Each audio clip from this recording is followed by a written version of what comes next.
So, good evening everyone. So, tonight I will be sharing my PowerPoint presentation about the good manufacturing practices.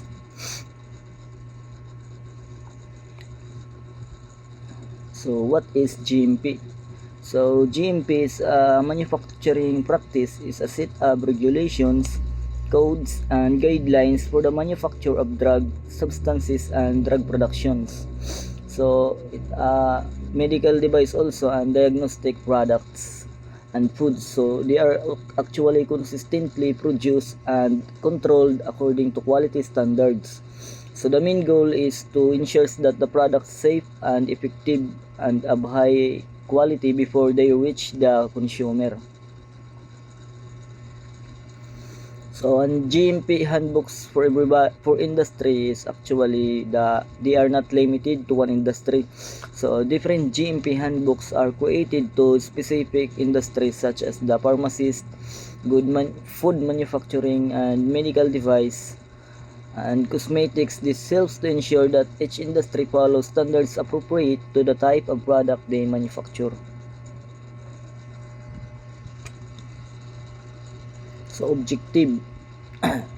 So, the objectives of GMP is to guarantee high quality products to consumers. It ensures that risks such as contamination, mix-ups, and errors during production are minimized, protecting both the manufacturer and the consumer. General requirements. So, avoid risk and possibilities of mix-up at all stages of manufacturing, labeling, and packaging, and also the testing. Whose comfort of the top personnel working and regular monitoring of temp and humidity, practical count, DOP testing, etc. So, proper drainage system which prevents backflow and avoid open channels, and it must be able to clean, disinfect.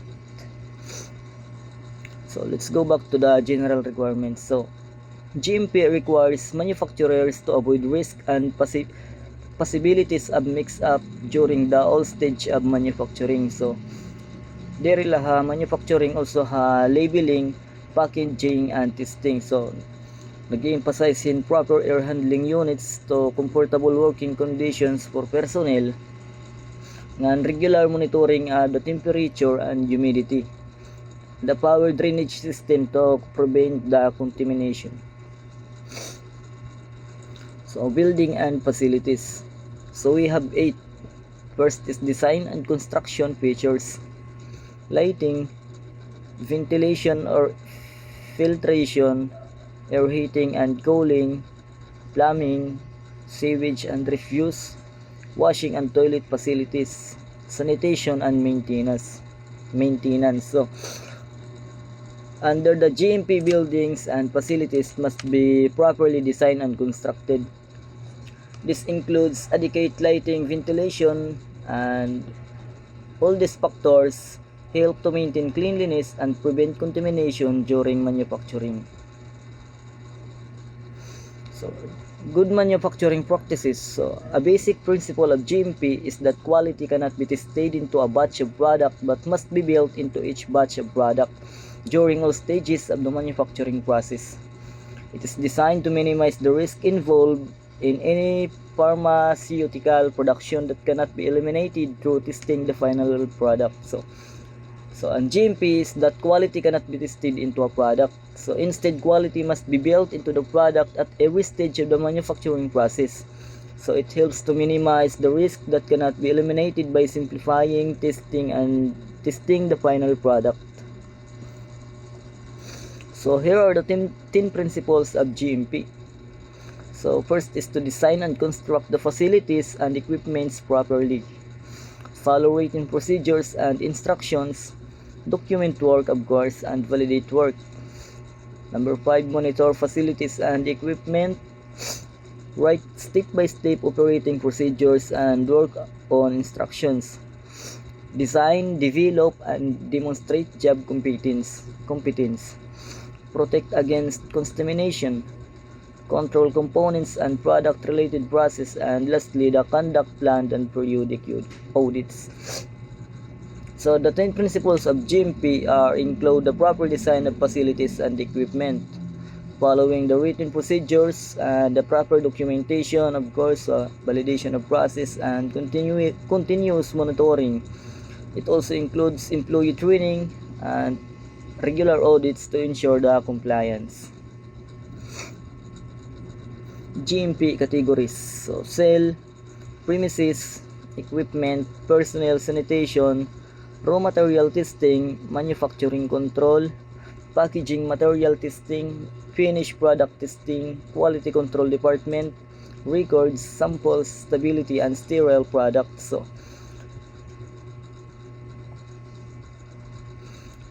So ang GMP categories is divided into several categories such as to yun nga sale and equipment, personnel, sanitation. So each category of this plays an important role to ensure that overall product quality and safety. So let's proceed to sale. So anong sale? So no distributor and no importer shall sell a drug unless it has been fabricated, packaged, and label tested and stored. So for example, no drug can be sold unless it has been properly fabricated, packaged, tested, and stored. So the premises and equipment must follow effective cleaning, prevent contamination, and maintain orderly conditions and be kept in good working conditions.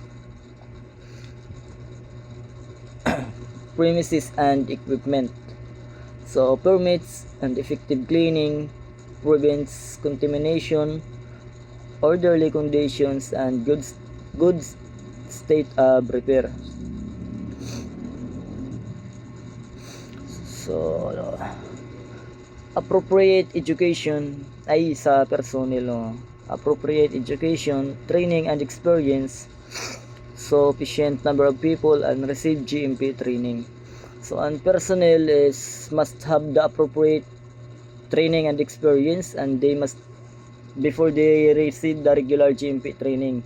So sanitation programs are implemented to prevent contamination through proper cleaning procedures and control and environmental monitoring.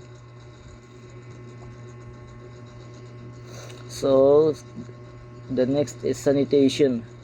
So sanitation is program to prevent the contamination also. So it has the limit, source, and types of contamination, cleaning procedures for facilities and equipment, pest control, and environmental monitoring also.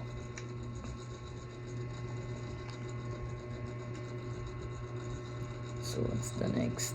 So let's proceed to the raw material, packaging material, and finished product testing. So each lot or batch of raw material is tested. So they confirm the identifier of the raw materials, provide assurance that quality of the drug is dosage. So sample of incoming materials are collected and tested before use. And so raw material is each batch of new materials is tested and confirm the identity and quality. So ang sample are collected tested bago siya gamiton. And only materials that meet specifications are approved. So the proper transportation and storage records are also maintained. Manufacturing control. So written procedures are established and follow. Critical processes are validated. So second person verification of activity. So on manufacturing control, it requires the procedures to be followed at all times. So it includes the master formulas, validation of critical process, and regular self-inspection programs to ensure consistency and quality. So quality control department. So quality control responsibilities: testing bulk components prior to use by production, testing a finished product prior to release for sale, stability program, review batch records, and release product based on the QC test results. So training and auditing and the customer complaints. So the quality control department is responsible for testing raw materials and finished products before they release. So bago nila i-release ang material, so dapat maagi niya quality control system. So they also review the batch records and monitor the stability programs and handle the customer and ensure the proper training and auditing. So records. What is records? So maram naman kita kung what is records. So there nawawalan documentation. So document the all GMP activities and use good documentation practices. When records must be readily available. So when we say documentation, so nagpamamato din nga natutuman or na namimit good man naton hinsaktuan aton quality. And yes, namimit. So all GMP activities must be properly documented following by the good documentation practices. So records must be permanent and legible because it's give the accuratation and complete the available whenever needed. Samples. Retain samples of each lot of raw material and finished product for specified period of time. Stability. Establish the length of time in which the product meets all the specifications. Monitor the drug for this period of time. So samples and stability is a batch of the raw materials and finished products are retained for a specific period.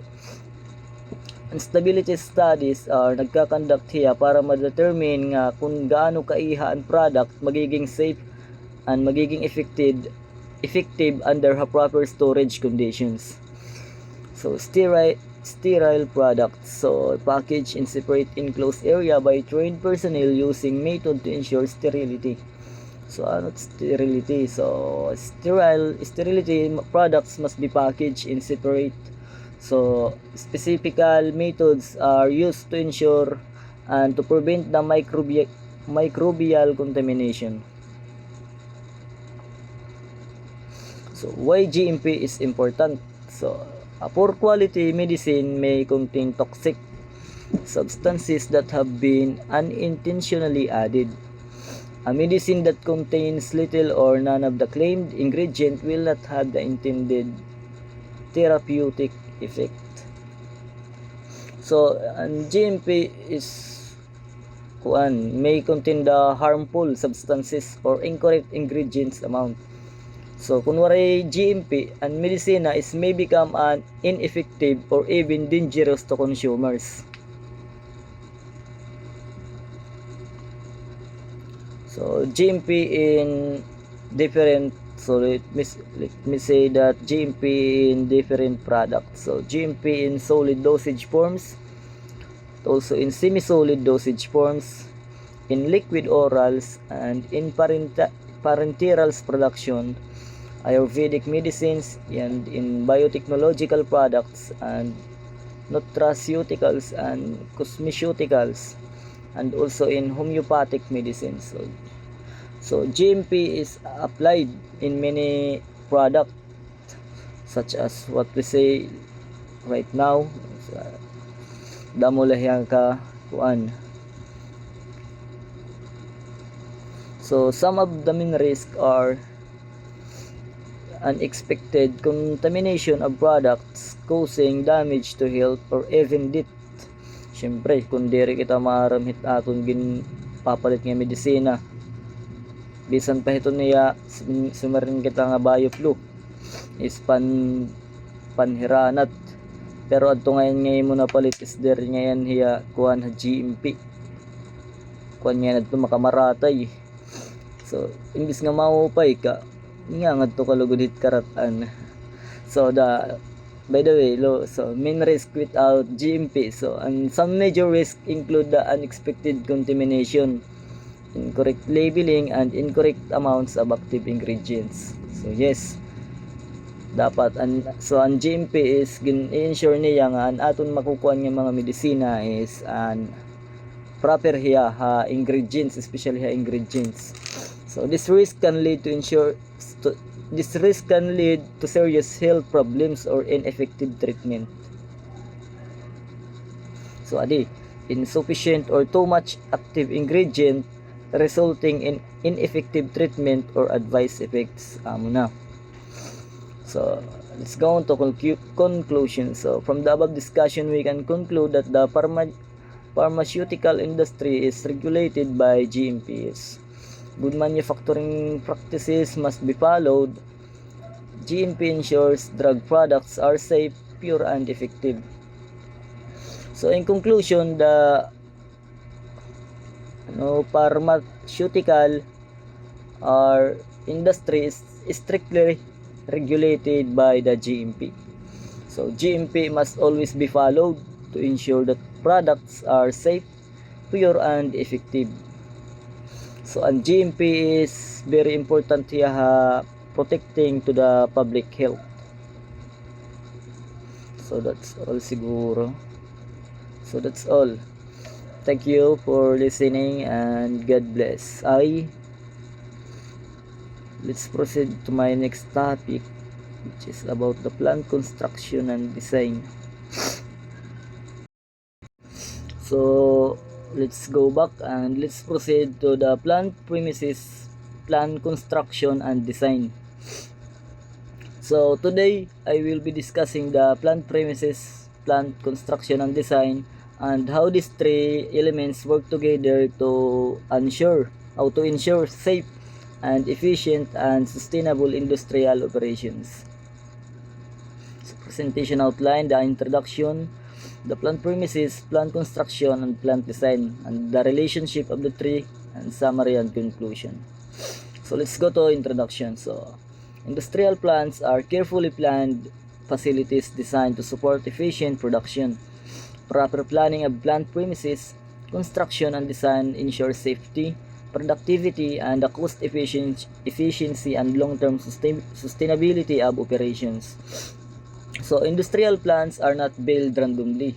So they are carefully planned the facilities and design has to support the efficient production. So through proper planning of plant premises, construction, and design, so an industry can improve safety, productivity, and cost efficiency and the long-term sustainability. So this shows that successful manufacturing starts even before production begins at the planning stage. So definition of plant premises. So plant premises refers to the physical area of location where industrial activities are carried out. It includes the land, buildings, roads, parking areas, storage spaces, and all supporting facilities that make production possible. So I think it involved what nga diyan LGU before it make happen.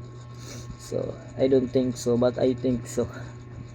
So plant premises refer to the physical location. So yung command where industrial activities are carried out, and the premises set the foundation of the entire operation. So for example, we choose the poorly location, so it can affect safety and logistic and efficiency. So much better if we we can use the safety location. Of course, it's more important because safety always matters. Scope of plant premises. So plant premises cover the entire industrial property including production areas, warehouses, office, and employee facilities, including utilities and surrounding environment that supports daily operations. So the scope of plant premises, so even the surrounding environment that support the plant operation. So it highlights that plant management is not only about machines but also about people and the environment they work in. So important of plant premises. A properly planned plant premises provides a safe working environment, improves operational efficiency, and allows smooth movement of materials and workers. and enhances overall productivity of the organization. So good premises planning or reduces wasted time and unnecessary movement and workplace accident. So bagagi piniyahin na work study.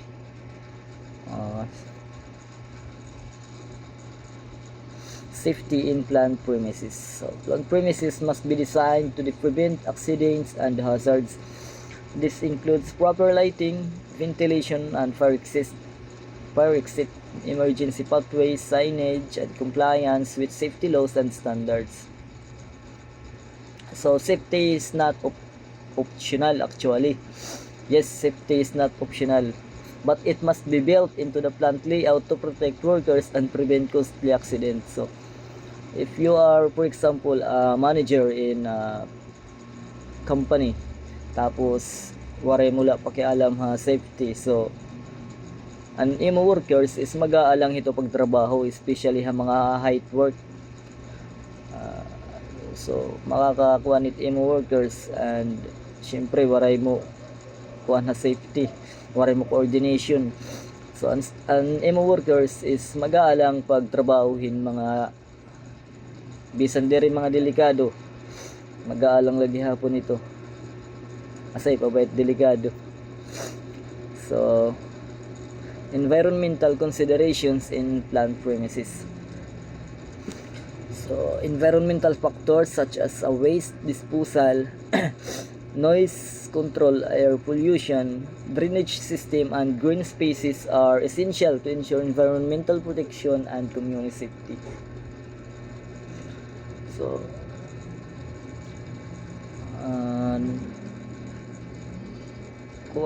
environmental is the industries have a responsibility not only to workers but also surrounding community environment. So let's say for example, if may the operation na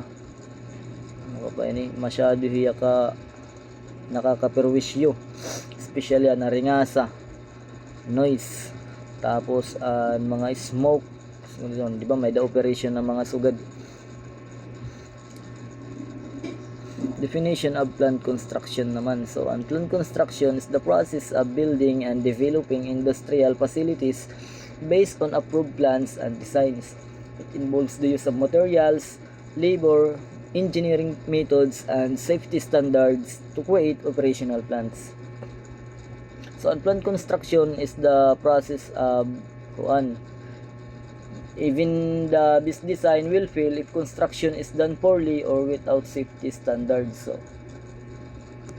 that's why stages of plant construction. So ang plant construction normally includes planning, site preparation, foundation, and work structural construction, installation of utilities, machinery setup, and final inspection before operation begins. So let's say for example you are a safety officer, ito na iyo gintratrabaho. So that's right, and site preparation is very important, and site visit every morning is kung kaya mo mag 4 AM dapat adto ka na site to visit the possible hazard or risk that may affect the workers. So before mag-start an operation aga, so dapat an safety officer is dito na before mag-start an yung magkaabot an workers is alas 7. So alas 5 dapat an safety officer or ang mga manager is nakadto na pag-conductin mga possible risk na mananabuhat to nga mismong operation. So each stage is interconnected. So mistakes in early stage can lead to a higher cost and problems later. So so much better if ma-check niyo an hazard or an mga diri maupay nga mananabu, diri gid sugon mga incident nga posible mahimo nga aksidente. So much better if ma-check nga aga pa mintras waray pan operation para diri hiya maging problema or hi. So materials used in plant construction. So yan ni Ivan. So common construction materials include concrete, steel, bricks, glass, and wood and aluminum. So the choice of materials depends on plant function, load requirements, safety standards, and cost. So importante gihap ang material selection hini nga di. So it directly affects durability, safety, and maintenance cost of the plant. So say for example, ano yung operation is very kuan hiyan, like say for example construction hiya nga ay operation. So ang pagpilihin safety nga materials is dapat ano ka maaram kahit kalidad, diri kay napalit ka lang napataka ka lahim palit kay may da mga materials nga maupay lahiya kitaon hagawas but hasapob niya. Let's say for example bakal ano. So ang bakal tapos diri ngayon maupay ang pagkakuan hito niya pagka English it welding. Diri maupay niya pagka welding or aniya mo kuan nga nagamit material nga nagamit.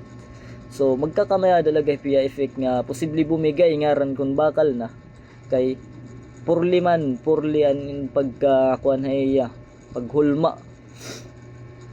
So diri lahat sugod may da mga bakal nga ginagamit pagkuan ha safety especially in work height na.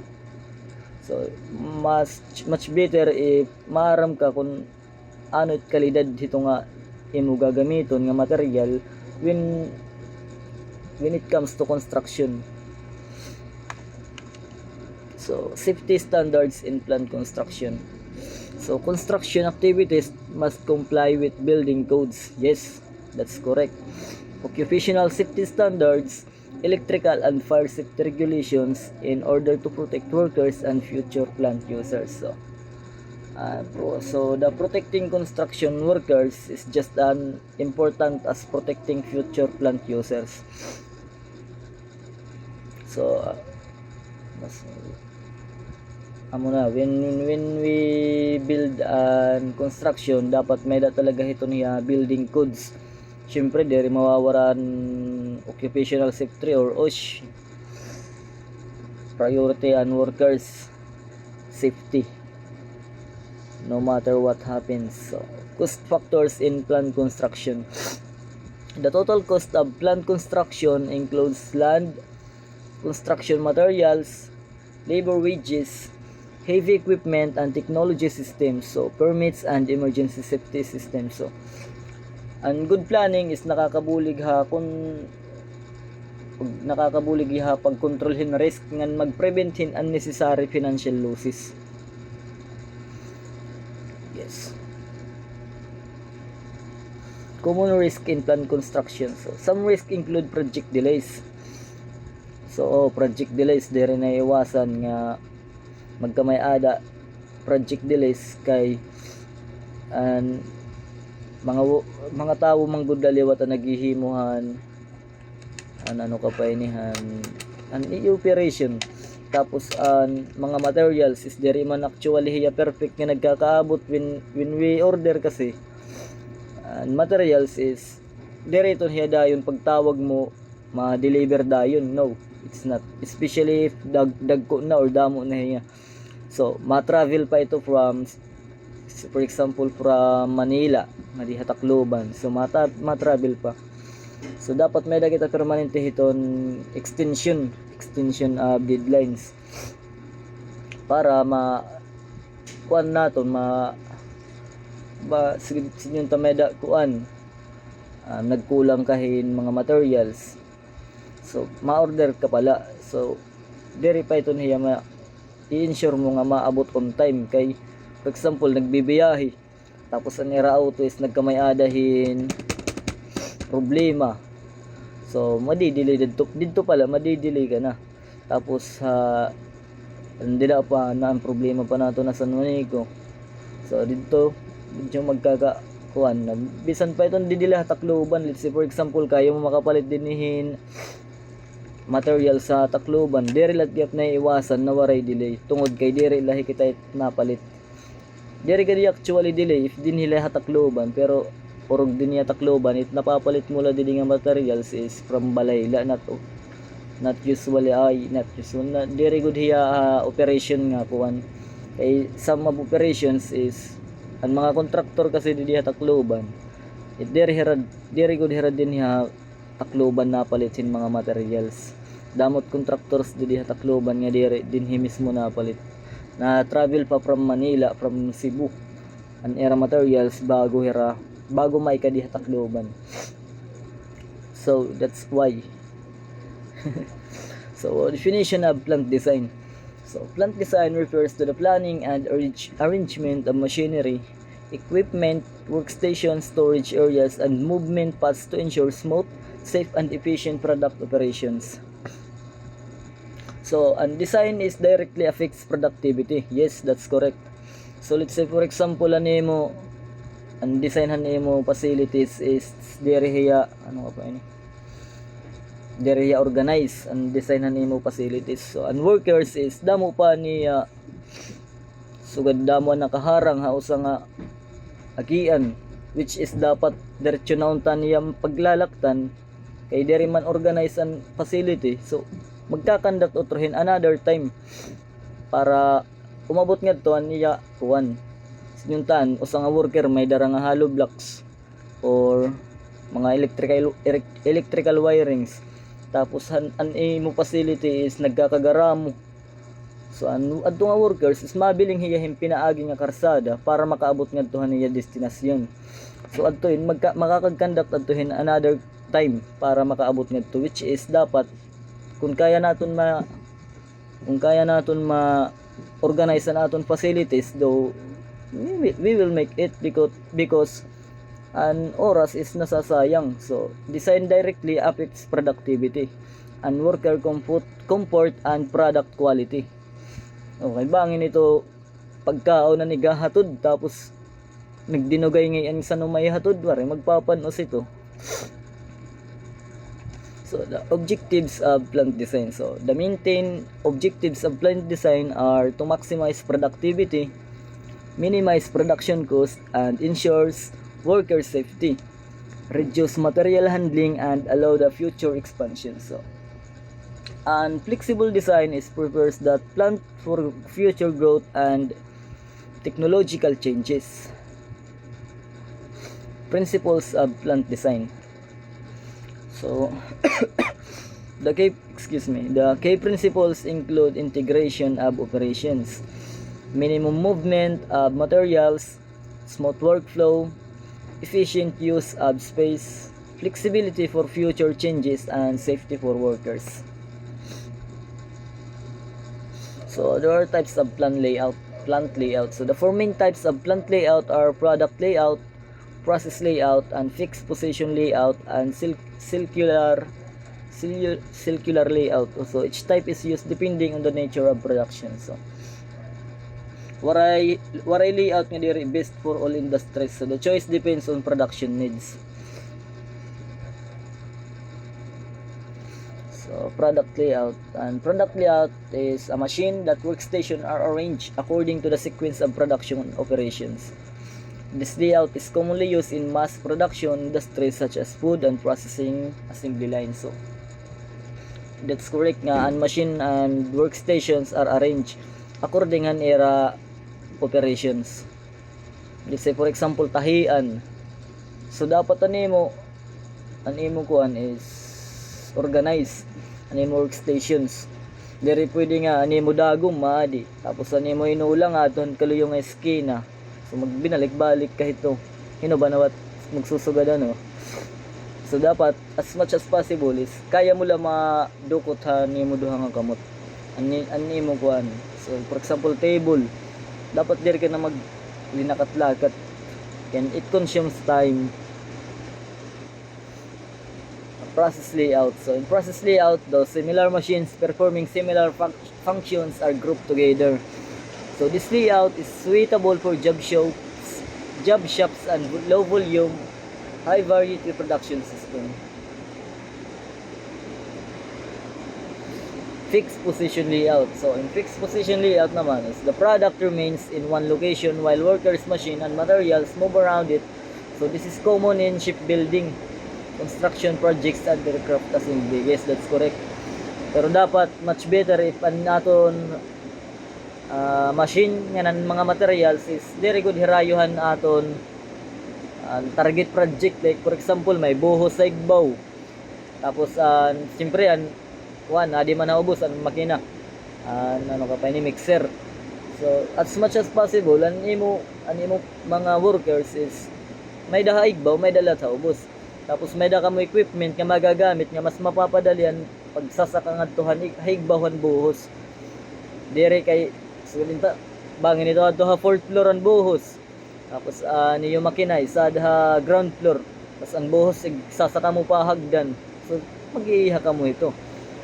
So dapat is may da ka mo equipment nga magagamit pagsaka ngadtuhan buhos sa tipaigbaw, so much better susugad na laga mo para di rin na magkinonsyo mo nin oras. So the circular layout. So circular layout is a combination of products and process layouts where machines are grouped into cells to produce families of related products. So it improves the flexibility and reduces handling time. That's correct. So the importance of the good plant design.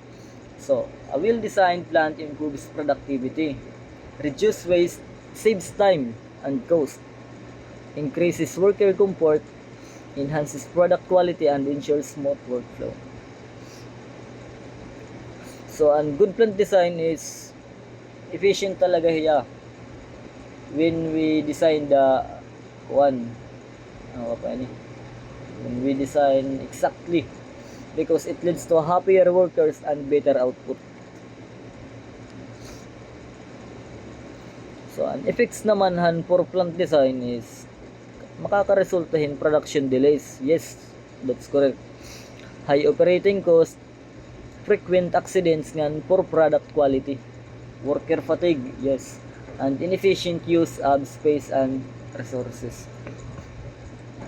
So, poor planning has long-term negative effects on both people and profits. If we decide to the poor plant design.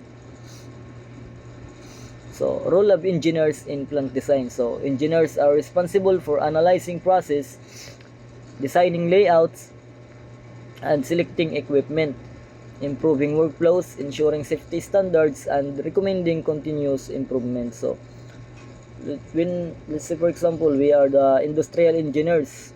So, an IE is mag-play a crucial role in balancing productivity, safety, and cost.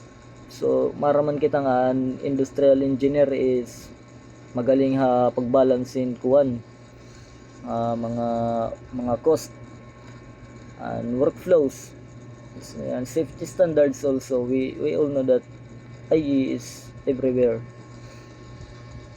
especially when it comes to continuous improvement. So madali kita makakitahin sayop usang ano ka pa ini usang operations.